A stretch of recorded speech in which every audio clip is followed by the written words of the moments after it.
আমি এখানে একজন বাংলাদেশি মেয়েকে বিয়ে করে সুখের সন্ধানে এসেছি। ও আমাকে ভালোবেসেছে, আমি ওকে ভালোবেসেছি এবং আমি ওর সাথে থাকতে চাই।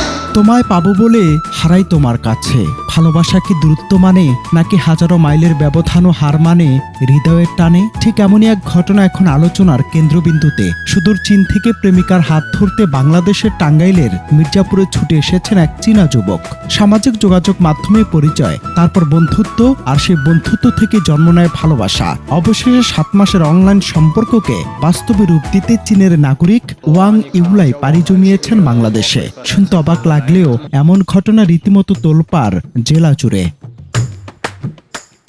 সূত্র জানায়, টাঙ্গাইলের মির্জাপুর উপজেলার জামরুকি ইউনিয়নের পাকুল্লা পূর্বপাড়া গ্রামের আনিকা আক্তারের সঙ্গে প্রায় 7 মাস আগে ওয়ার্ল্ড টক নামের একটি সামাজিক যোগাযোগ মাধ্যমে পরিচয় হয় ওয়াং ইউলাইয়ের। শুরুতে ছিল সাধারণ কথোপকথন, পরে সেই সম্পর্ক রূপ নেয় গভীর প্রেমে। অবশেষে 1 মাসের ভিসা নিয়ে বাংলাদেশে আসেন তিনি। প্রেমিকার বাড়িতে পৌঁছানোর খবর ছড়িয়ে পড়তেই আশপাশের এলাকা জুড়ে শুরু হয় উৎসুক মানুষের ভিড়। অনেকেই এক নজর দেখতে ছুটে আসেন বিদেশি এই প্রেমিককে। আমি আনিকার সাথে 7 মাস ধরে প্রেম করছি এবং আমি তাকে বিয়ে করতে যাচ্ছি। আমাদের বিয়েটা সম্পন্ন করতে এবং বিয়ের কিছু সনদপত্র জোগাড় করতেই আমি মেয়ের পরিবারে এসেছি। আপনি যে পরিস্থিতিগুলোর কথা বলেছেন সেগুলো চীনে ঘটে না। তারা সম্ভবত মিয়ানমার বা মানব পাচারকারী অন্য কোনো দেশে যাচ্ছে। চীনে এই বিষয়টি কঠোরভাবে নিয়ন্ত্রিত এবং চীনা আইনও খুব কড়া। আমি এখানে একজন বাংলাদেশি মেয়েকে বিয়ে করে সুখের সন্ধানে এসেছি।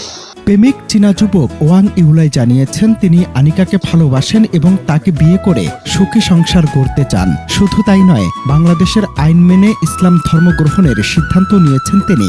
এরপর আনিকাকে বিয়ে করে ভবিষ্যতে স্ত্রীকে নিজের দেশে নিয়ে যেতে চান। তার ভাষ্য, বাংলাদেশে এসে তিনি আনিকার পরিবার ও স্থানীয় মানুষের কাছ থেকে অনেক আন্তরিকতা ও ভালোবাসা পেয়েছেন। বর্তমানে তিনি বৈধ ভিসায় বাংলাদেশে অবস্থান করছেন এবং বিয়ের আনুষ্ঠানিকতা সম্পূর্ণ করার প্রস্তুতি চলছে। আমার আর ওর সম্পর্ক 7 মাসের। আমি ওয়ার্ল্ড টক অ্যাপসটির মাধ্যমে ওর সাথে পরিচয় হয়েছে এবং আমি চীন সম্পর্কে জানতে চেয়েছি, ও বাংলাদেশ সম্পর্কে জানতে চেয়েছে এবং কথা বলতে বলতে ও বাংলাদেশ সম্পর্কে জানলো, সব কিছু মানে ইসলাম ধর্ম সম্পর্কে জানলো। তারপরে ও আমাকে ও আমাকে ভালোবেসেছে, আমি ওকে ভালোবেসেছি। সে নিজে আসতে চাইছে, কারণ আমি তো কখনো কল্পনাও করিনি যে ও আসবে। এটা আদতেও সম্ভব কিনা যে এক দেশ থেকে আরেক দেশে। তো ও যখন 1 মাস আগে টিকিট সব কিছু কাটছে, তো আমাকে বলছে, আমি বিশেষ যাইনি। তারপরে যখন কালকে আসছে আনতে গেছিলাম, ও কখন কি করতেছে বা কখন প্লেনে উঠছে, কখন প্লেনে খাবার দিচ্ছে, সব কিছু আমাকে ছবি টবি পাঠিয়ে দিয়েছে। আমি চাচ্ছি আপনারা সাহায্য করবেন এবং আমি যাতে ওর সাথে সারা জীবন সুখে থাকতে পারি এবং আমি ওর সাথে থাকতে চাই। এদিকে বিষয়টি নিয়ে আইন শৃঙ্খলা বাহিনীও সতর্ক অবস্থানে রয়েছে। মির্জাপুর থানা পুলিশ জানায়, চীনা নাগরিক ওয়াং ইউলাই বৈধ পাসপোর্ট নিয়ে বাংলাদেশে এসেছেন এবং প্রয়োজন হলে তাকে আইনগত সহায়তা দেয়া হবে। তবে এই ঘটনার আরেকটি গুরুত্বপূর্ণ দিকও সামনে এসেছে, কারণ অতীতে বিদেশি পরিচয়ে প্রতারণা ও মানব পাচারের ঘটনাও ঘটেছে। তাই প্রেমের এই গল্প যতই রোমাঞ্চকর হোক, বিশেষজ্ঞরা বলছেন অনলাইনে গড়ে ওঠা সম্পর্কের ক্ষেত্রে সতর্কতা এবং প্রয়োজনীয় যাচাই বাছাই অত্যন্ত জরুরি।